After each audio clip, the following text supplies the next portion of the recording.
Episode 17. Episode 17, we're coming in hot, mate. Yeah, I feel like we need to learn the bingo term so that as we rattle off these numbers, we've got the little cliche term to go with it. Yeah, well, I probably only know the number for 88, which is two fat ladies, so we've got a long way to go till we get there, but yeah. All right, I reckon for 88 we need to do like some sort of a watch party. Yeah, if it's going to be Facebook Live or something like that, it might go for a while, but yeah, we've got plenty of time to practice and plan before then, so... Before our two fat ladies episode. Yeah. Okay, what's on the podcast today? Righto, today we've got a smoked brisket Philly cheesesteak. We've got some more of that ridiculous A25 Wagyu that was very popular or unpopular. We've got a bit of an exclusive in the way of Meatstock Sydney merch coming up. And with the help of a fellow podcast, we've got a bit of a treat on the menu today. So stay tuned. All right, well, let's jump straight into it. So it's our normal fuck up of the week. Let's get started with this first one here. It's a letter and it says, "Hello neighbour, could you please shut your side window when cooking? My family are vegan. We eat only plant-based and the smell of the meat you cook makes us feel sick and upset. We would appreciate your understanding. Thanks, Sarah, Wayne and the kids." Yeah, right. So this went viral and it was sent to Kylie. And Kylie lives next door and she's the one cooking the meat. And Kylie posted this up online and it got a lot of attention. And Kylie's got an update. Come on, Kylie, give us the juice. So Kylie says online, "Morning, sharing some good news with you. Do you remember Sarah, my neighbour, the one who was angry with me for cooking the meat? Well, she moved out yesterday. So she calmed down with the letters over the past year and she didn't make any more issues except for the intense angry stares, apparently. But her hubby, Wayne, has done the dirty on her." Oh, look out. So not the kind of dirty that you probably think. Kylie says he's a fly-in, fly-out worker, and apparently she found out that Wayne has been eating meat. She'd probably prefer him to cheat on her. So he eats meat when he works away, and apparently lots of it. Yeah, right. And she lost the cool. He packed up and left. The house is now sold. Sarah has moved to Heathridge without Wayne, and Wayne has come out and he now openly eats meat. That's some skeletons in the closet there. On your Wayne. Oh, dear. You know, there is that point in time where I would be vegan for the right person. I don't know. It'd wear off pretty quick though, I think. It would. I love the fact that she's had to describe veganism here. In the brackets, we only eat plant-based foods. But whatever floats your boat, I certainly don't like vegan bashing, but I certainly wouldn't want my marriage to fall apart because of it either. Right, well, I've got absolutely no issues with vegans in general, but I think it's a bit of a stretch when you're trying to tell people that live next to you that they're not allowed to eat meat. It depends, I suppose, if they're doing it intentionally to cause a bit of malice, but I'm sure she's not. Well, I don't think Kylie was doing it in malice, but she's probably had a barbecue in the backyard and she was cooking some meat and it tends to smell quite nice to me, but maybe not to others. Maybe they're disappointed in their choices. All right, moving on to the next one. There is no credit for this one. It didn't even have any comments. Not one. What? Air fryer. Blew my last 2 cheese slices off my chicken patties. It didn't blow off at all. This is Jay coming home, cooking some chicken with the cheese separately, as he mentioned episodes ago. So true story, I'm cooking a parma at work, or parmy at work, and I've got some bread. I've got my chicken schnitzel on top. I've literally put some ham and cheese slices on top. I had some provolone cheese. And when I opened the lid, a whole cheese slice is missing. It's not even stuck to the grate. It's gone. I think it's gone up in the vent. Either that or Steve's playing silly buggers and nicked your cheese. So one of them completely fell off and hit the side and melted, but I don't know where the other one's gone, bro. I think it's up in the vent. I still never used an air fryer. You're missing out. They're not bad. Yeah, I don't know, man. I'm just, old school, I think. Don't deep fry too much. Got to watch the old ticker. Well, I would say they're a little bit like things like Crocs. I'll stay Team Crocs. You stay Team Air Fryer. Okay. All right, we're on. Okay, dishes of the week. This is where we eat vicariously through the screen, and this next one's a little bit of an oddball. Yeah, controversial. I'm pretty sure this is clickbait. It's a girl that's decided she's going to try and upset a lot of people, but it's her decision. So this was posted by Madison Smiley. There's no real context. It looks like she served the steak on rice with some sushi seasoning. I got to say I'm a little bit of a fan of that really chewy, crispy steak. Yeah, but you can still achieve that without overcooking it. It's true. Yep. I'd still eat that. Oh, it's coming from me who, when we used to trim up the eye fillets back in the day, of working in a restaurant in Tassie. All the offcuts we'd cut really thin and then we'd deep fry them. We'd roll them in flour, we'd deep fry them beyond doneness and then have them with sweet chili sauce in a salad. It was like a crunchy beef salad. That's banging. Yeah, it was pretty good. But that was just with the offcuts that would normally, go in the dog bowl. Well, if you're not into pink steak, this is a pretty good alternative for a meal. Yeah, I mean, also too though, I don't know if I think it's more on the verge of well done than burnt. Like it's a good crust. Yeah, it's a good crust. I don't think it's burnt whatsoever, but I think what she's trying to refer to is that she's overcooked the shit out of the steak. Yeah, and by using the word burnt, she's going to attract the type of attention she's probably after. That's true. All right, next one. This was posted by Pizza Under Fire. He says, pepperoni pizza I made, how does this look? It looks really bloody good. I mean, a lot of guys are going to be like, oh, too much crust and that sort of thing, but I would smash. This guy's done a lot of pizzas too. Look at the state of that chopping board. So that's the peel that you actually use to get the pizza out of the oven, and he is obviously cutting the pizza up on the peel. He's done a lot of pies too, Bob. Look at that. Yes. So he obviously knows his stuff. So the only little issue I have with this sort of pizza and that Napolitan-style pizza in general is the flop. Like, you've really got to pick these things up carefully to stop everything from tipping over because they tend to flop off straight away. And that looks to be... obviously, I can't see the undercarriage of this pizza, but I would assume it's got a bit of a flop. It's not the typical New York crunch you would imagine, but I'm not going to say no. No, I wouldn't either. It's visually on point for me. A little bit more char maybe in the pepperoni. We haven't got that. Yeah. Okay. Next one. This is the smoked brisket cheesesteak that we promised earlier in the episode. It looks really good. It looks amazing. So this is smoky brisket paired with melted cheese and sautéed veggies, all piled high on a toasted hoagie bun. That bread just looks nice and crispy yet soft, so I'm pretty happy about that. Seasoned up the veggies, put them to the side, browning up the meat, mix it all together, thrown in a heap of cheese, chop it up, and Bob's your uncle. So it's basically a Philly cheesesteak, but he's using brisket instead, and he's using real cheese. So if you go to Philly and you go to kind of like the touristy Philly cheesesteak places, they all use Cheese Whiz, and I really like it.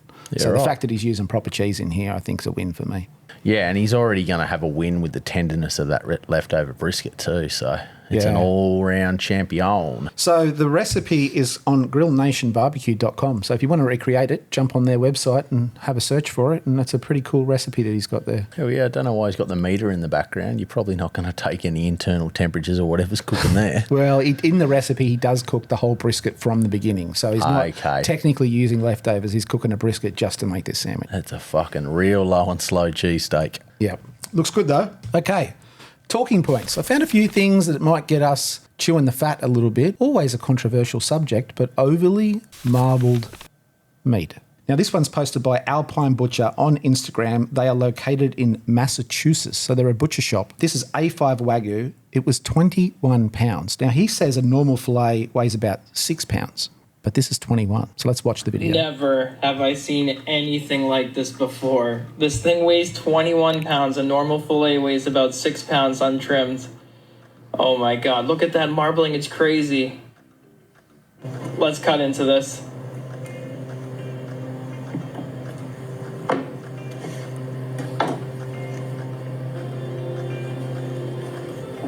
Dude, are you kidding me? If the last one was A25, what the hell's this? Oh, bro. And if that's the fillet, imagine how marbled the rest of the cow is. It's wild. Yeah. I don't know, man. They're thick steaks he's cutting up too. Like, it's a big chunk of meat. All right, well, that takes the cake now for the most marbled steak I think I've ever seen. Yeah, you guys decide too much or not enough. Yeah, what do you reckon? Is this too much of a good thing, or is this bang on? Or is this just another version of beef tallow? That's right. All right, onto this one here. That's a lot of meat. That's a meal prep of a king. So it was posted online by someone that goes by Construction Worker on Facebook, and he says, this just happened last night, 748 pounds of meat. So good. Steaks, sausages, all the good things. Heaps of mince going on there. So, yeah, you want to hope the power doesn't go out because you're going to need a lot of friends around to cook that Thor. So I'm assuming he's got a whole beast slaughtered and butchered for him specifically, and then he's going to slowly chip away at that over the next, what? How could you eat that much meat in a year?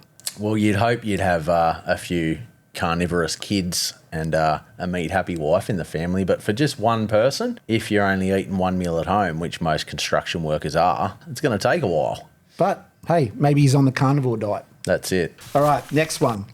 You sent me this one. Yes, this is a peanut butter product by a man called Justin. If you read the blurb, I'll read it for you. People ask why I named Justin's nut butter after myself. It's because I'm proud of every flavour we craft, because I've dedicated years to perfecting my one-of-a-kind grinding process, and because after all the hard work it takes to make these naturally delicious recipes, I have very little energy to come up with clever names. Just ask my son, Justin, or my daughter, Justin.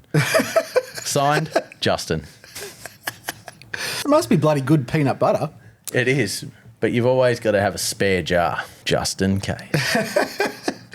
So I looked it up a little bit. Justin's classic peanut butter. It was obviously great. It was the first peanut butter to ever use single-serve squeeze packs. Yeah, right. And 10 years ago, he sold this business to Hormel for $286 million. Good on you, Justin. Justin's done well. And the kids, Justin and Justin, are going to get probably a big inheritance. That's it. Probably the dog too, Justin. The wife, Justin. All right, mailbox. We've got some mail. More mail. I love mail. I love that this is becoming regular. This is an opportunity for you to smash the like button and leave some comments as we go along in this video. So it really does help us show out there. What the hell are you drinking? What do you mean? I mean, I know it's camo, so technically I can't see it, but why is that drink bottle so bloody big, bro? Well, this is my Christmas present. I've aptly named him John Cena because you can't see it. But it's hot in here today, man, and I've got to up my water intake. So I've got the 1.5 litre Yeti, and it just doesn't quite cut it.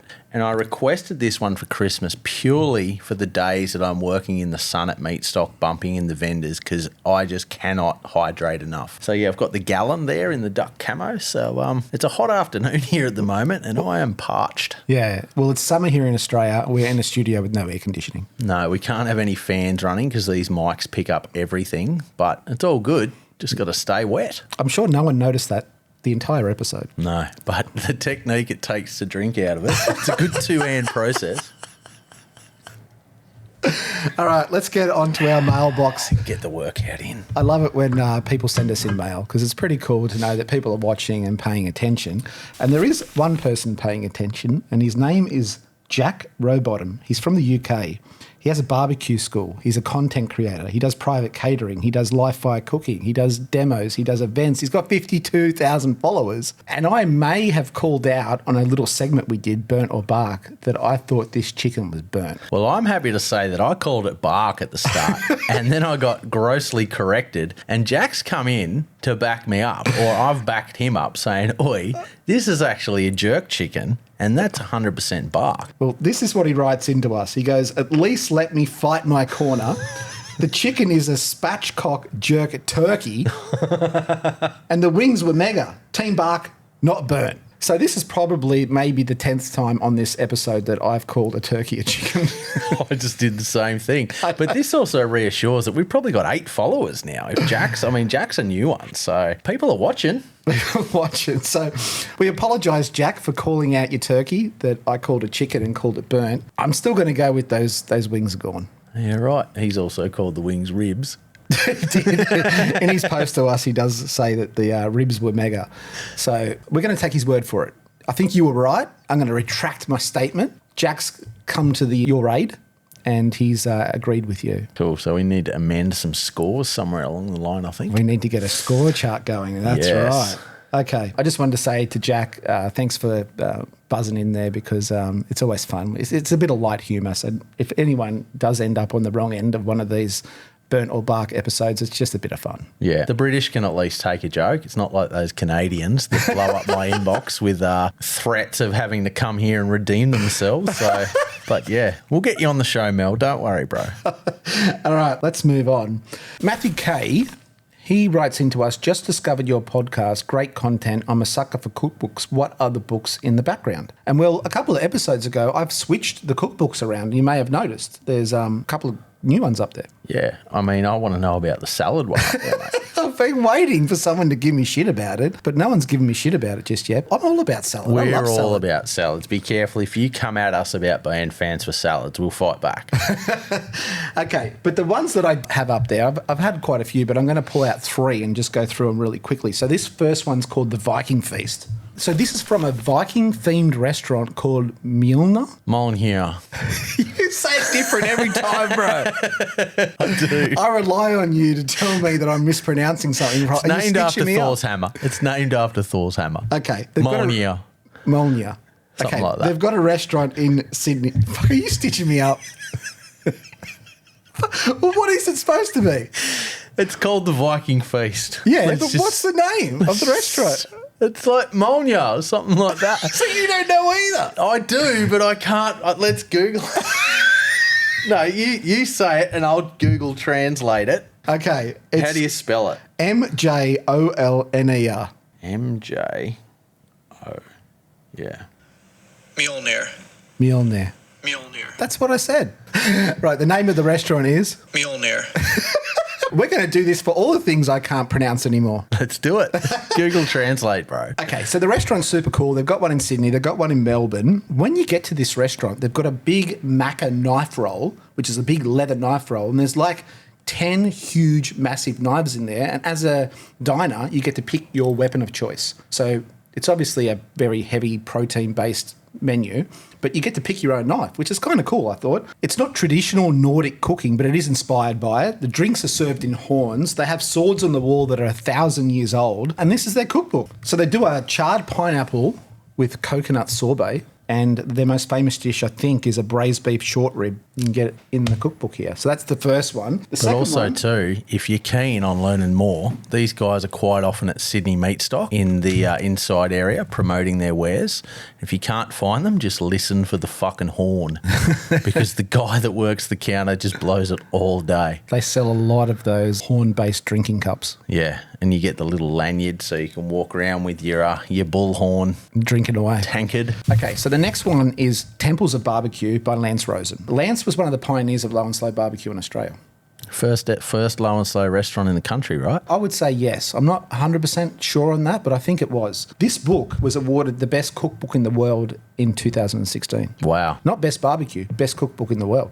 And that's before a lot of the hype here too. Correct, and that was awarded by Gourmand. And the book is a bit of a road trip. So Lance in 2014 or 13, he took a road trip across America, did 3,000 miles, and he tried pretty much every style of barbecue. So it's got a lot of great recipes in it, but it's also a road trip through all the different styles of barbecue in America. So that's a cool one. I've had that for a little while, a little bit faded, but it's a great cookbook. Yeah, it doesn't normally come with a pink spine. No, I think it's been sitting in the sun. Okay, next one is called Meat. What's in this one?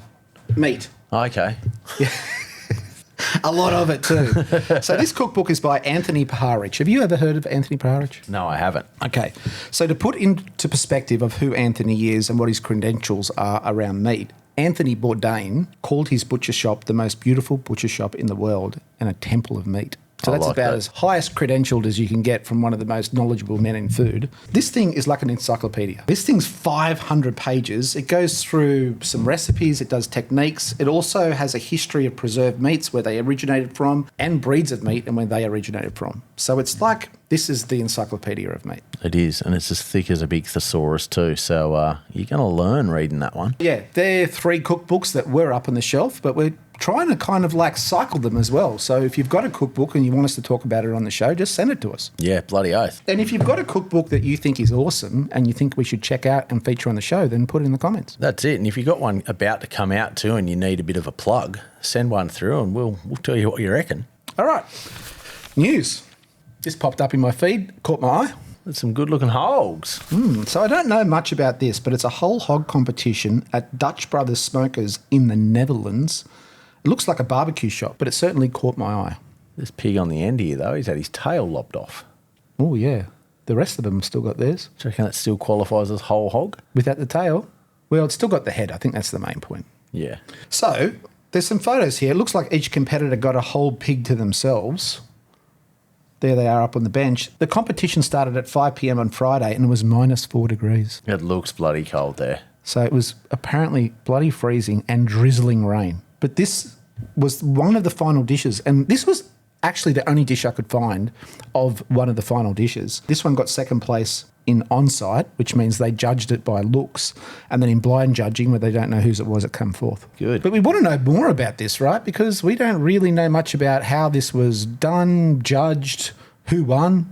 I'd love to see what the winning one looked like. Yeah, if Because you that know. looks banging. Yeah, if you know, let us know. It's a beautiful, consistent mahogany texture through there, so I do like those Brussels sprouts. they look frozen. They probably are, Yeah. minus 4 degrees.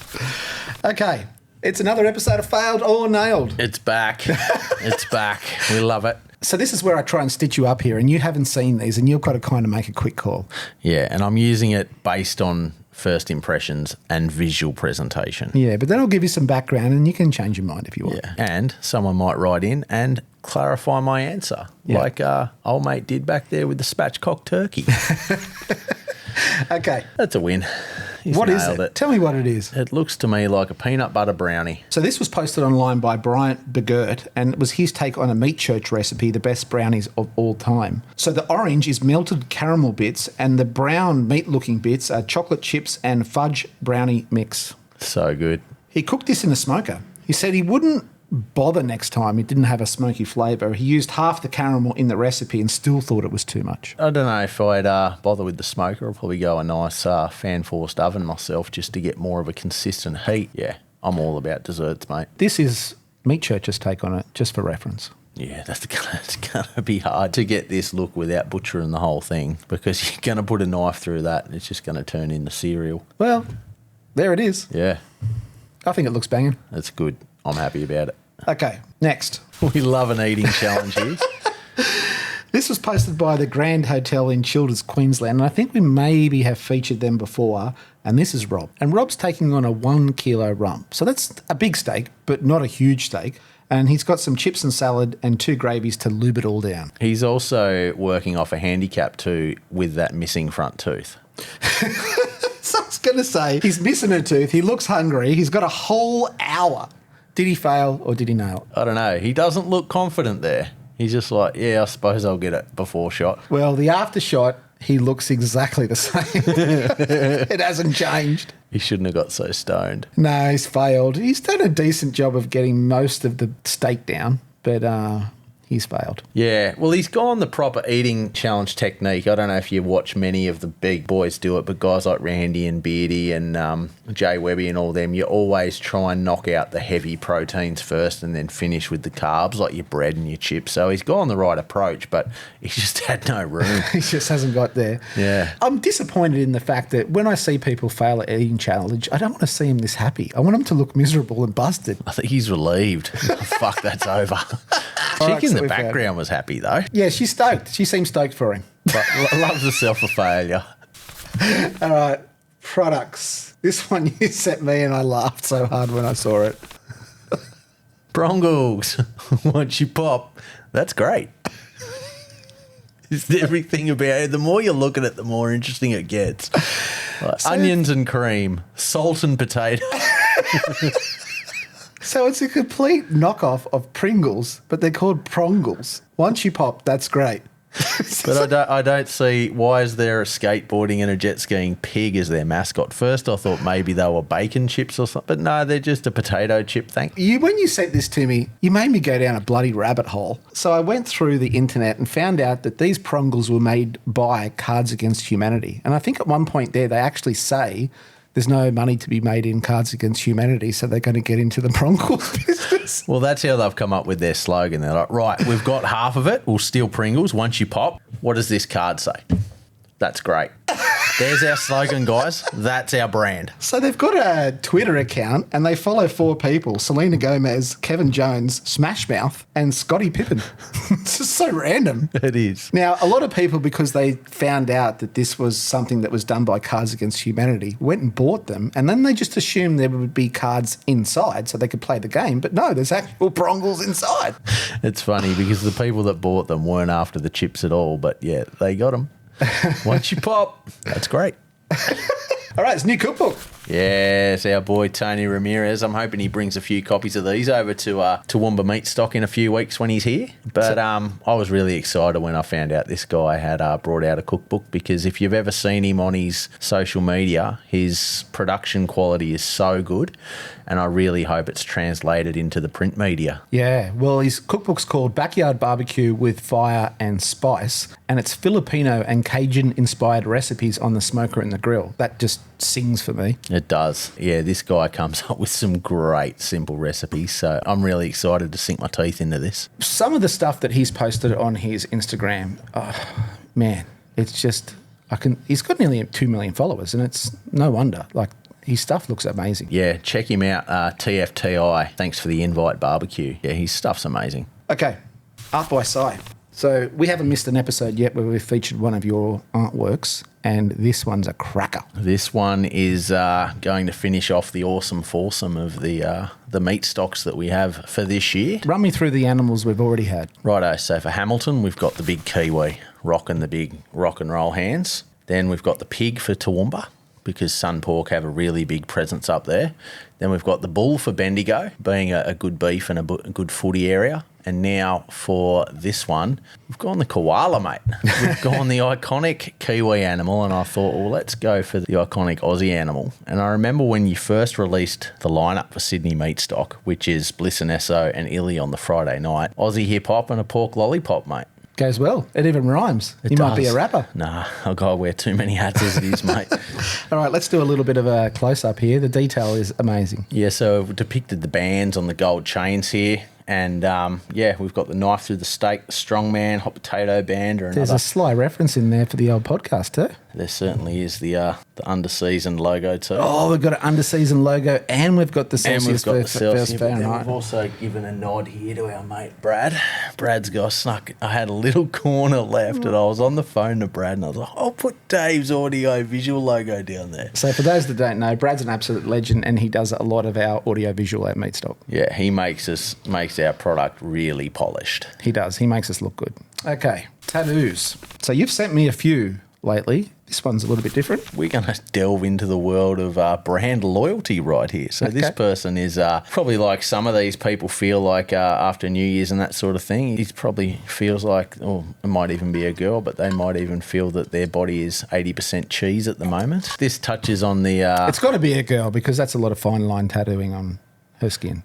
Yeah, way to commit yourself to the cause of brand loyalty of Parmigiano Reggiano. She probably feels like a wheel of cheese at times, and now it's permanently there. Yeah, well, you've really got to love your cheese to get a tattoo, but hey, I'm not knocking her. My arms are full of food-related tattoos. Yeah, that's it. I remember I tattooed a bloke once, and he was collecting Dave Mirra, the professional BMX rider. He had all these sponsors. I think Dave passed away, and this guy was getting all Dave's logos tattooed on him in remembrance. So he was getting like Haro bikes, all that sort of thing, like Vans footwear. And then I did one in the ditch of his arm, and I was like, what's a Slim Jim? He's like, I think it's a brand of handlebar. And anyway, I Googled it, and a Slim Jim is a pepperoni stick. So I'd done the Slim Jim logo on this guy, and he didn't even know what it was. I was like, you know that this is a fucking pocket rocket, like a little meat stick? He's like, nah, it was one of his sponsors. And anyway, he Googled it after I'd done the tattoo and realised he had the Slim Jim logo in the arm ditch without knowing. Probably a nice little place to carry a little Slim Jim too. Yeah, it's not a nice place to get tattooed, though. It fucking sucks. All right, speaking of not nice places to get tattooed, this one wouldn't tickle either. No, it wouldn't. So this is on our mate Troy. This is two Troys combined here. So last episode we had those awesome hats from Leadhead. This is Troy, the owner of that brand. This was what he says is the last bit of vacant skin he has on his whole body, and he's dedicated it to his mate Troy. Troy from Rendered over in New Zealand also part owns Beers and Bacon Brothers. So this is their logo, the Beers logo, on Troy's last available bit of skin. He's done well. And that would not tickle there either. No, it wouldn't tickle. Speaking of brand loyalty, we've got a hat on. You've got a hat on. I've got a hat on. Same hat. And I think we've got matching T-shirts too. Yeah, mate. Aussie Offset Smoking on the threads. So they sent us in some T-shirts. Yeah, we've got some Meat Game Hats, another Aussie butchers-based podcast. Yeah, so if you're into meat and the meat game or you're in the meat industry, then you should give that podcast a listen. They're good mates of the show, and we kind of try to support each other. So give them a listen, give them a subscribe, and, yeah, bit of brand loyalty, hey? Bloody oath. Not as much as this next one, though. Okay. Now, mind you, this tattoo is healing. It's at probably the most annoying stage where it looks all milky and looks shit, but it's going to heal and end up looking really crisp. But the thing I love most about this is he's actually got the copyright R included in the design. Just in case. Which every time I do some Heat Beads artwork, I get reminded that I have to put the trademark logo in there. But this is on Grant. And Grant and his wife Sharon work and are very passionate about heat beads. And I think Sharon's exact words were, "You're a fucking idiot." You know, you're passionate about something enough, you get it tattooed. I mean, but it is the logo for a charcoal brand. It is the best charcoal, the GOAT, as some might say. Okay. I think the tattoo artist has done a pretty good job there because circles and straight lines pretty hard. Well, the two things you don't like doing, circles and straight lines, and that's all there is. Yeah. But they've done it right, I reckon. They've done great. All right. Mancaves. Yes. I love a good man cave. We do. What do you make of this one? Oh, my God. I've died and gone to heaven. Look at all those old cars, busted up old cars out the front. Yeah, but just look at even just the positioning of it, you know, overlooking the valley. You've got the rolling hills and the green paddocks and all that there. And, yeah, a couple of $1,000 of rare utes just as garden ornaments. Yeah, they're garden ornaments. This was posted by Ben Richmond, and he says this is a New Zealand man cave. So let's look inside. So insane. So he obviously collects a lot of Fords and looks like maybe some Chryslers down there. But he's got double stacked cars, maybe 12. Pretty crazy though, hey? So good. So for those that can't see, they're sort of like Australian versions of muscle cars that are filling the inside of the shed. And on the other side, he's got some poker machines, he's got a bar, he's got a pool table, he's got some bar stools there. Pretty cool. No, so good. He's got the pool table. He's obviously a bit of an avid hunter there. He's got the stag. Now, there's a reason that this gets full marks from me. Not that it already doesn't have full marks, but on the outside there, I spot a little Traeger pellet grill. He's got the Traeger. He's got the little BBQ. He's got a nice big stainless steel sink there. So whenever he's, you know, cleaning fish or got a home kill or something like that, yeah, it's a good wash-up area. And a great TV. That's too big for how close he's got to be at that sink, though.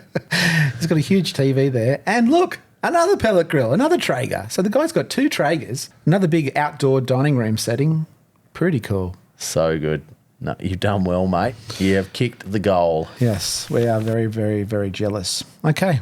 On the menu today, we're getting towards the end of the show. And thanks to the people that gave us these hats, we've got some sausages to eat. Is that right? What's the story behind this? So while you're away on your American adventure, mate, I think at the start of the year, it was a Saturday, I got a text message from an unknown number saying, "Hey, mate, I hope you don't mind.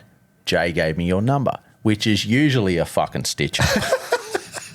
It's Fieldy from the Meat Game podcast. I've just made a shitload of sausages and would love to give you some. And I'm like, yeah, man, that's cool, but I live in, you know, Tuncurry, not really going anywhere today. Happy to take them off your hands. So this is the first time I've ever met, you know, exchanged words with this bloke. He's like, yeah, no worries at all, mate. I've just wrapped up filming some potties. I'll come for a drive. I'm just down in Madawi, hour and a half away. So he shows up a couple of hours later with a big freezer bag full of all these sausages. So he's put a post out on Facebook a few days earlier that they're going to do a heap of chicken-based sausages and wanted some ideas. So he's made all these up and thought, I'll let the Under Seasoned guys cook these up and tell us what we reckon. And, mate, I cooked them up for the missus that night. We had a little sausage degustation and all that sort of thing there, and it was great. And yeah, we'll go through the flavours. So the top one, the spinach, feta and pine nut, pretty self-explanatory. Fieldy Special is almost like a Chinese style sausage, so you've got some hoisin and some allspice going on in there. Christy Spesh is almost like a Thai style, so it's got a lot of carrot, coriander, spring onion, that sort of thing in there, really fresh and lemongrassy flavour. The Groover is a chicken, cheese, chili and pineapple, and then the Pizza Supreme is basically just a supreme pizza stuffed in a tube. Man, I'm big on these flavoured sausages these days. I'm excited now. I'm really excited. And he basically said to me, he said, mate, these are nothing. Wait till I get some pork ones on the go. Then we'll really be talking. So, Fieldy, if you want to keep sending snags, we'll be happy to keep cooking them. We'll keep her in the hat. Yeah, bloody hell. Well, you've cooked them. You've chucked them in the Traeger. Now, so I just want to explain to people, most people cook sausages in a pan, right? Or in an oven, maybe, but usually a pan. and they pop and they take ages to cook. But put them in a smoker, like it's next level. The flavour that you get out of them, the texture that you get out of them, they're still snappy on the outside, but the inside's a little bit smoky. And I just feel like you wonder why you've never done it like that before all your life. Well, it's the whole reason of why they put them in the tube. If they didn't have the skin, you'd just get them in mince form and you'd cook them in the pan and, you'd crust it up and that sort of thing. But the science behind a sausage is the case actually works at steaming the meat and helps the cooking process. So if you keep them intact, you never should pierce a sausage, obviously, until you're at the end and you're trying to test the internal temperature. But yeah, keep them in the tube, smoke them low and slow, and it's going to really just level things up. Yeah, I just remember the first time I ever did it, I felt like an idiot. I'm like, I have been hacking sausages in a pan for God knows how long, to the point where I stopped buying sausages because every second one would pop and burst and carry on, and you didn't know whether you should pop them first or not pop them first. But you get a Traeger, you chuck them in there, and they're banging. They're so good. All right, let's try these things. Let's get them. All right, I got the gloves on. Let's do the snap, mate. So you've cooked these in the smoker for, what, 45 minutes? Yeah, 45 minutes to an hour at like 275, I think. You just sort of, these are chicken too, so you want to cook them a bit up around the sort of 85 Celsius internal. Okay. So see what I did there? Yeah. We cooked them in Fahrenheit. The fuck out of everyone now. But yeah, I reckon if you take that Fieldy Special, mate, and see if you can snap that beautifully. Okay, we do have a bit of barbecue sauce to go through it from our good mate Wayne Dill, who's building the helicopter, and this is his barbecue sauce as a bit of a condiment to go with it. But I'm going to get you to pull out your phone. We need a stunt cam. Stunt cam. So let's look at the cook first. I'm going to snap open the Fieldy Special and let's see what kind of snap we get. We're on. Alrighty here. So let's ready? I'm scared. Oh, that was all right, wasn't it?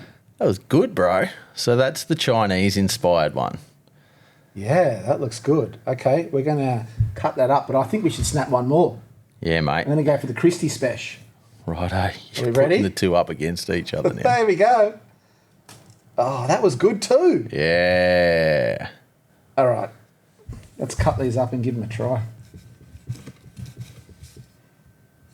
So this was your favourite one? I liked it. It was just sort of, it was a sleeper for me. Like, it wouldn't be something I'd pick. If I looked at that menu, it's not something that stands out to me, but the texture of the whole pine nuts through it is so good. All right, spinach, feta and pine nut. Cheers. It's a basic combination, but God, it works. So good, eh? Pine nuts are a great addition. All right, I want to try this Asian one too. Yeah, man. Is that the Fieldy Special? Go or the Christie? Fieldy. Smash that one up. Yeah, Got a great looking cross section. You've done well, mate. Hoisin, you reckon? So hot. So hot. Trying to keep my cool, but my mouth's on fire. Yeah, there's Okay. hoisin through there for sure. These sorts of sausages are the new thing, I reckon. Bloody oath. I mean, it shouldn't even be the new thing. It should have always been a thing. I'm going to try that pizza one, but I'm going to wait till we get to the end of the show. This was you cooking them. And by cooking, I mean putting them into a preheated It's Traeger. that simple, isn't it? It is that simple. You do that, you go inside, you get everything else ready. Like if you want to make a nice salad or do some mashed potato, that sort of thing, you can do that while the Traeger's doing the work. And because you're doing them low, the window for overcooking and ruining them is very hard to do that. It's very hard to fuck them that way. Yeah. I feel like you could overcook them a little bit and they still are great. That's it. All right, it's the Encore. It's the time of the episode where it's our final photo. Generally speaking, you haven't seen this before and you've got to give me some sort of insight as to what the hell's going on. I have not seen this one, but this is someone on the spectrum that collects condiments, I think. This is a proper foodie. They've got their own tackle box full of condiments. This is the bloke from last week that sorted his shit out. Someone's messaged him and said, mate, have I got the product for you? They've got seasonings, they've got salts, they've got sauces, they've got packets. What we're looking at is a tackle box full of condiments. It's a snackle box. It's a snackle box. I love it. Apparently this photo came from a camping group and that's all I know. I mean, this guy's organised. Yeah. It's all categorised. Everything's there. You got the different spices and all that sort of thing. And sriracha, it's a bit of a staple. You've got to have that on hand. That wraps up episode 17. Episode 17 it is. Right, we're nearly at 20. We are, and we're nearly in New Zealand. Yeah, so for those that don't know, in a very short amount of time, we're going to have to head off to New Zealand for Meatstock, which is our first one of the year in Hamilton, and it's always a good time over there. Yeah, and if you haven't got a ticket yet, good luck. There might be some left, but jump on it. Come and say g'day. We're going to be there cruising around. I'll be painting a wall. You'll be walking around with a camera and doing all sorts of important things. But yeah, come and say g'day. Come and tell us what you reckon. Give us some ideas. Give us shit. Quickly after that, we're going to be in Toowoomba and Bendigo, and Toowoomba's going to be huge. Yeah, it's going to be massive. We've got heaps of new things happening there this year. So, and it's the biggest one by area of the whole stop, isn't it? Yeah, in terms of square metres, 100%. So it'll be a record crowd. Ticket sales have been really, really strong. So we're excited because the more people that get into barbecue, the better for everyone. Bloody oath. All right, well, we appreciate you watching this episode all the way to the end.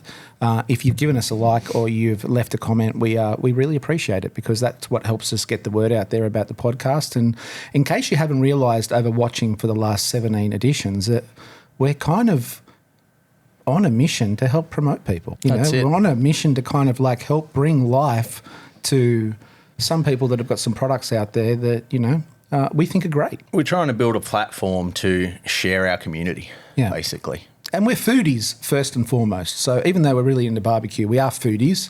So if you've got anything that's anything to do with food, then send it in.